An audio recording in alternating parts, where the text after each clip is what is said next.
Hello, all you creative lexophiles or word people out there, and welcome to We've Got Books.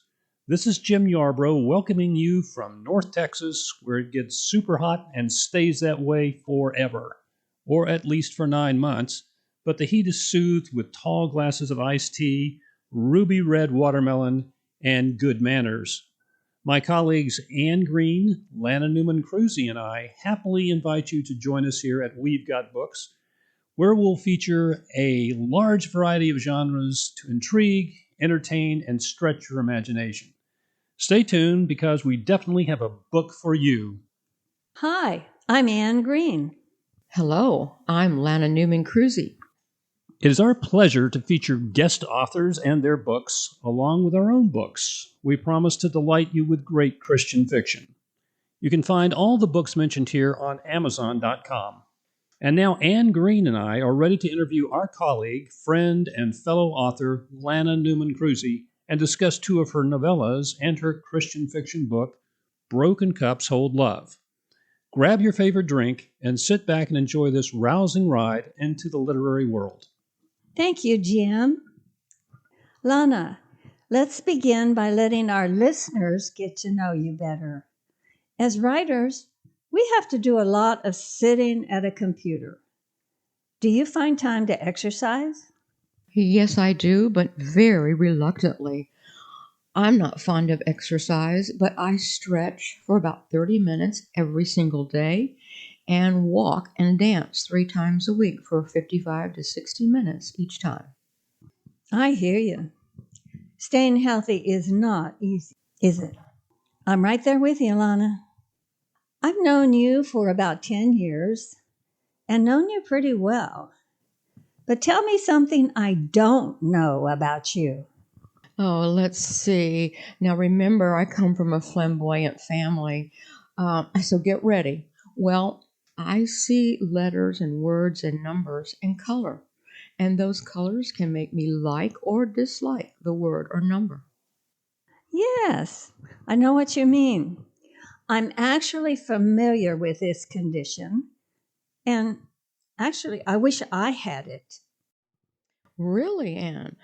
I've never met anyone else who actually experiences this, but I'm glad you're familiar with synesthesia. It's not my imagination after all, and I'm not alone. It can drive me crazy or it can be fun. Oh, I bet it can. I think I know something unusual about you. And birthdays. Tell us about this. Oh, yes, Jim.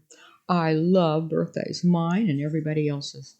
And usually I remember a birthday from the very first time I hear it. For example, when I was about 12 years old, I had a crush on Paul Peterson on the old Donna Reed show.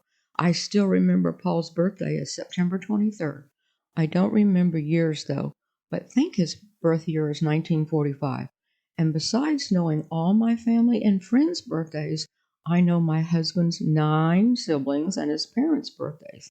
In high school and college, I love William Shakespeare. His birthday was April 23rd, and Sandra Dee's birthday, a movie star from the 1960s, was also born on April 23rd. And I also loved Elvis Presley, whose birthday was January 8th. That's one day after yours, Anne, right? January 7th. And Jim, yours is October 24th. You're right about my birthday. I think you're a savant in that. You can remember all those birthdays. I have to keep a calendar. How about you, Jim? Well, she's right on with mine, and I don't know how she does that. She'll have to explain the mechanics of all that to us. Anything else, Lana? There's another thing, and it's the hardest one to deal with. Remember, I come from this unusual family, although nobody else seems to have it but me. I make various things break down, but this affliction may be waning with age. I hope so. I couldn't wear old-fashioned wind-up wristwatches. My mother loved to give watches for gifts. I'd wear my new watch a day or two, then it would stop working. My mother would take it and wear it for a week, and it would work just fine. But the minute I took it back, it would stop working. I do better with battery-operated watches now. I used to be a teacher and earned a reputation for making things break like the mimeograph machine and the old movie projectors, to name two. Irons would only last me about a month. I wondered why. I make flowers that I plant in the ground die. I don't know if this phenomenon has a name, but I have seen an article where another woman killed more appliances than I have. If you or someone you know has this happen, please tell me via my website, lananewmankruse.com. That's LANANEWMANKRUSE.com. That sounds really funny, Lana, but I know in truth it isn't. But I love those colorful quirks. Tell us one more thing about yourself. Crazy or sane? Well, I am crazy in love with David, my husband of 57 years, my two children, their spouses, and our amazing 6 grandchildren. Can't get enough of them. Also, I love humor. Believe humor is good for the soul and overall good health. Well, I so agree with you. I know what you mean. And I have seen your love for your family, and I think it's fabulous. Anyway, I'm going to ask Jim what he knows about you. Well, I don't know enough, so I'm going to ask a specific question here, Lana. Why do you write? And what message do you want to convey in your books? I've loved words and writing as long as I can remember. My mother, her mother, and brother, whom I never met, loved to write too, mostly poems, so I guess it's in my blood. My goal in writing is always to shout from the rooftops that everyone is valuable, created by the God of the universe with a purpose and a plan. During COVID, many people became downcast and even questioned their worth. If you feel depressed or lonely or unsure of your usefulness, by all means pray, read scripture. I recommend Psalm 139, Psalm 23, and Isaiah 41:10, and also exercise and read a good, encouraging book like one of ours. Excellent advice. So let's hear about your books. Let's begin with your two novellas. It's the Right Time for Love and Just Call Me Scrumptious. I'm thrilled to tell you about them. Thank you for asking. My first novella published is It's the Right Time for Love. From the back cover, we learn it's about baby boomer and widow Angie Cooper, who is determined to have a career in thriving McKinney, a hop, skip, and jump from Dallas. She wants independence in her golden years. Widower Jake Stewart loves his outdoor life on his sprawling ranch in Gunter, Texas, but being alone in the wide open spaces isn't all it's cracked up to be. He's ready to find a wife again. He's out of patience with courting desperate women from church. He prays for God to drop someone in his lap, and the Lord obliges. This was fun to write. As the romantic adventure unfolds, we meet a dog, Jaja, with an opinion on this tall Texas cowboy, Jake Stewart. We read an hilarious obituary written about and by Angie's now deceased first husband, and we witness how the Lord drops Angie into Jake's life and what they go through in their madcap courtship. I have a review from an unbiased reader on It's the Right Time for Love. It complements the flavor of the story content and the fun.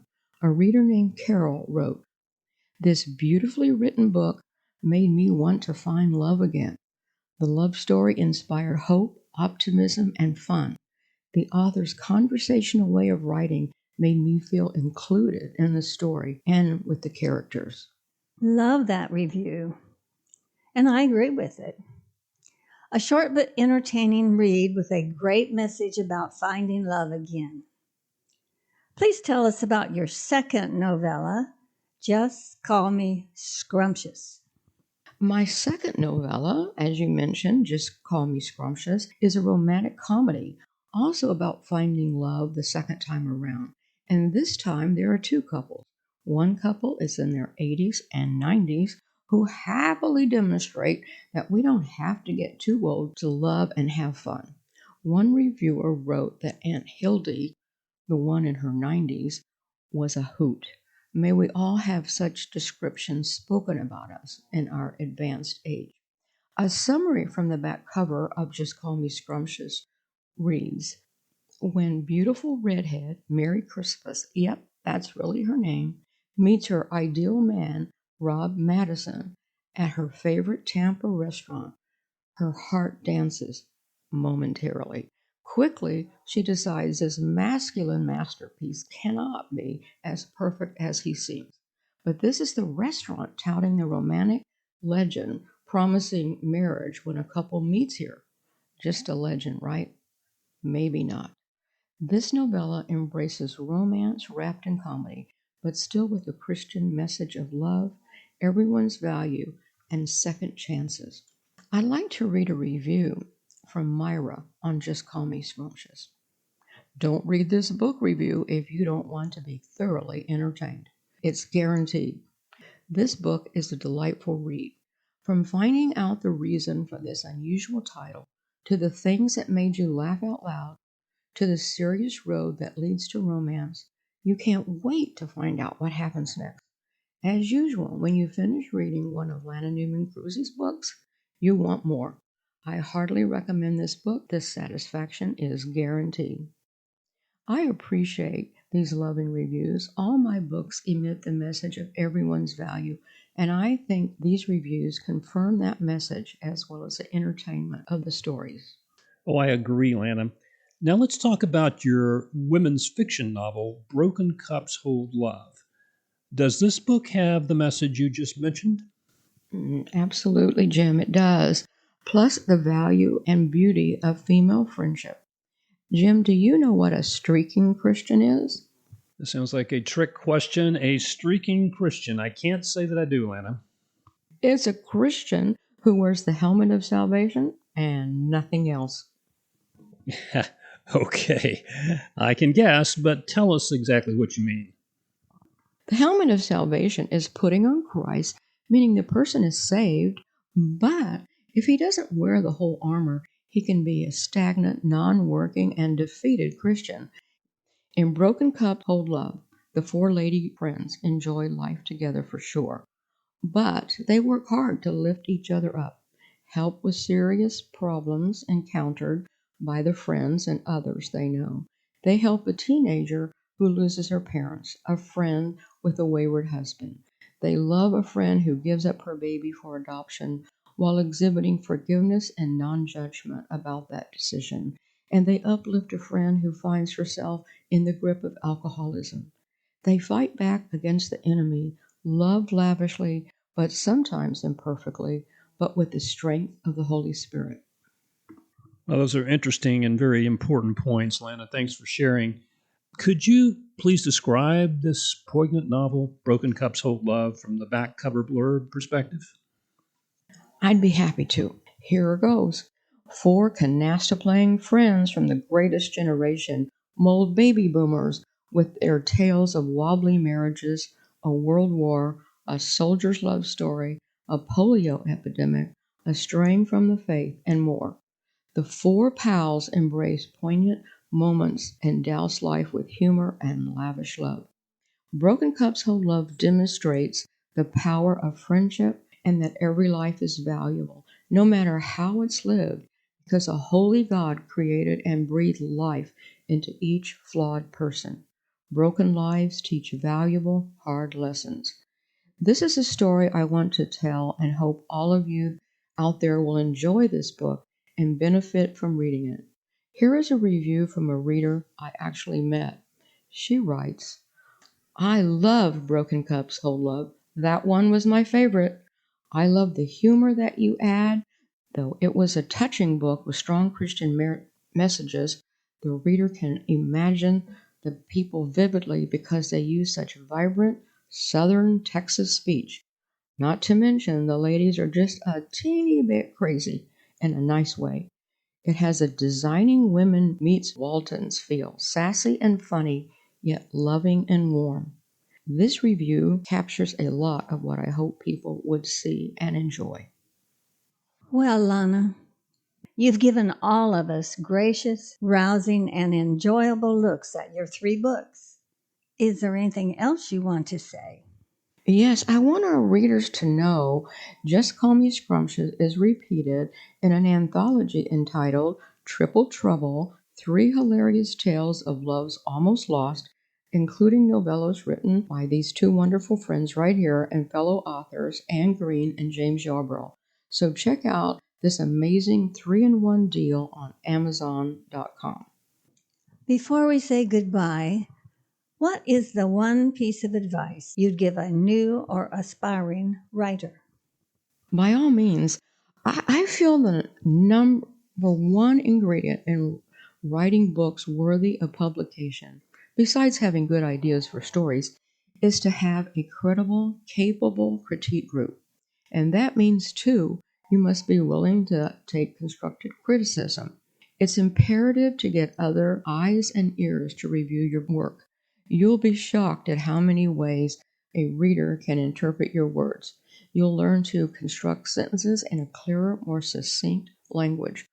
While commenting on what is good in your writing is important, people who only compliment without valid criticism are not really that helpful, and they should critique with kindness, never with rudeness. Anne and Jim are masters at the helpful strategies. I'm glad you thought we were very helpful. Thank you, Lana. Well, the last time I mentioned you would have an announcement for us today. What is it? Well, Anne and Jim, after about a decade of writing together and most recently recording podcasts, I'm going to step down from this platform. I'm taking a sabbatical to regroup and re energize. I plan to study some subjects I'm interested in, such as women in the Bible, other scripture in general, and whatever the Lord brings forth for me. I'm praying and waiting to see where He leads. We began as fellow writers and became fast friends as well as colleagues. You've been great and fun mentors, and I truly appreciate all you've done for me. I've grown in my writing skills. I've learned more from Anne and Jim than I learned in the first 16 plus years of my formal education, and they've made writing gratifying and fun and helped me to realize my dream of being a published author. We've worked extremely hard, tried new things, and had lots of belly laughs too. I'm also very grateful for all Anne Green's husband, Larry Green, contributed to the technical side of our podcast. I know I've given him some anxious moments. Sorry about that, Larry. Thank you from the bottom of my heart. May God bless you all as much as you've blessed me. And as Bob Hope used to say, thanks for the memories. Although I'm stepping down from recording podcasts, my books will still remain on Amazon.com. Okay, Lana, before you slip out, after such very gracious remarks, I think Anne and I want to tell listeners just what you've meant to us and give a little bit of alternate look at Lana Newman Kruse. You have been such a tremendous critique group partner to Anne and me for 10 plus years.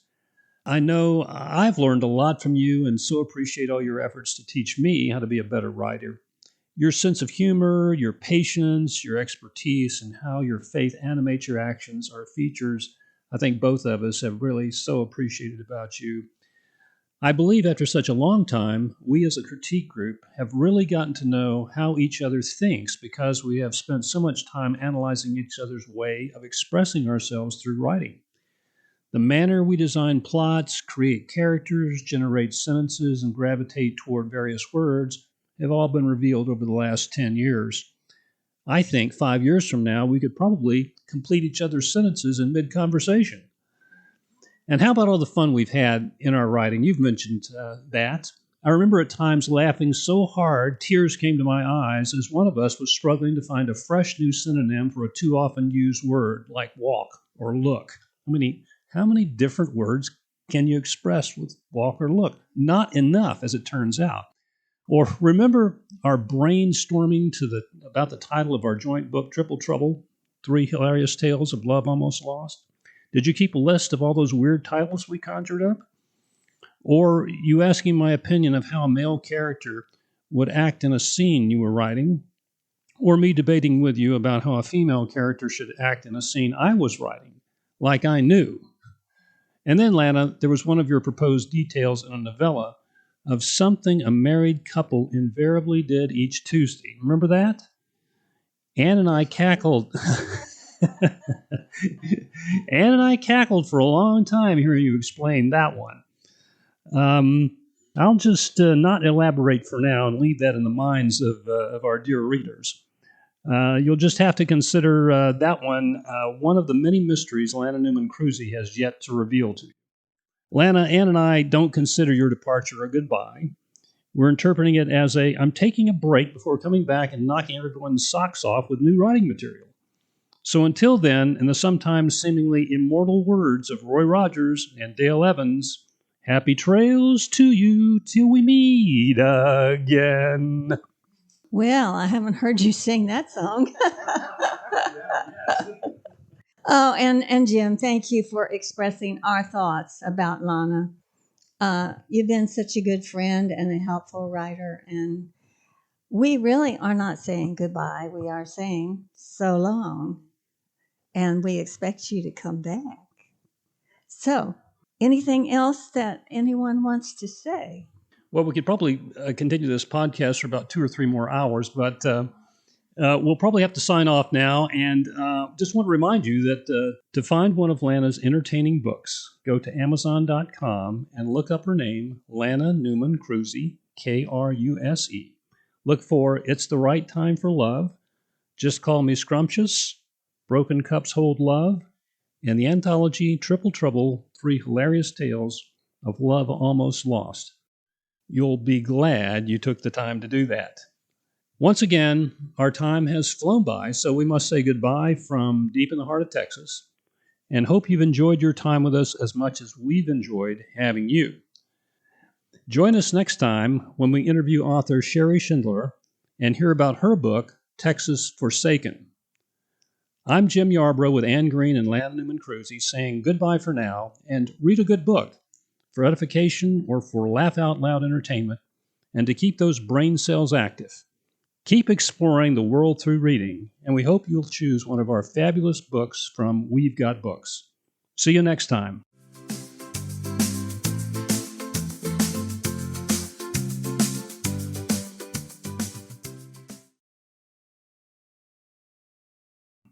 We'll miss you, Lana. Okay, y'all are going to make me cry. And I just want you to know I love these 2 people here, and it shows that people of faith can have a lot of fun and do worthwhile things while they're having fun. Thank you all. God bless.